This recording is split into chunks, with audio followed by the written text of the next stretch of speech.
Hi, Scott Orlin with Cinema Magazine.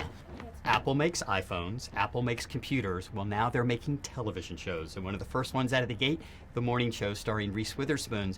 Congratulations. I mean, I was so incredibly intrigued with this. So let's just start at the beginning. What is your own relationship to morning news? Well, I really enjoy the morning news. I turn it on every morning and watch it. It just makes me feel comforted, like everything's going to be okay in the world. And it's sort of fascinating to put Jennifer Aniston and Steve Carell, two of the biggest television stars in the world, in that position that they are, you know, who greet you every single morning. It just felt like such a great premise for a show. Watching this is, your character Bradley, is that when we first meet her, there's like a little abrasiveness that maybe as an audience member you watch. And then the more we go through and get to know her, she's the only truthful, honest thread everywhere. Everything she says is direct. Mm-hmm. That's quite an anomaly. We don't really see that very often. Yeah. How was that for you to inhabit that?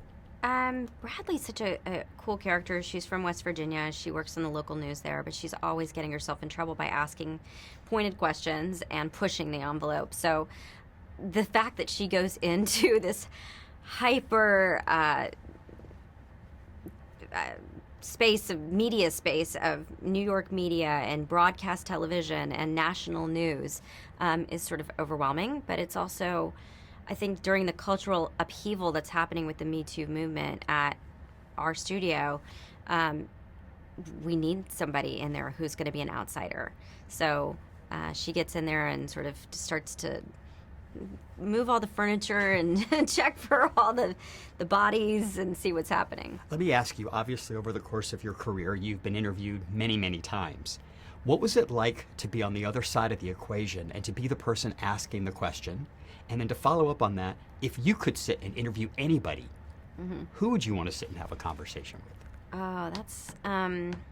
Well, it was really interesting being a journalist instead of being the person who was being asked the questions. I really liked it. I thought I'm naturally very curious about people, so it was very easy for me to think of conversation and questions that I would ask.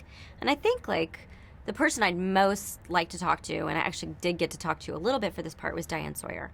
She had so much experience. She's handled so many difficult situations under such stress and has always had a grace and a composure about her that I really admire.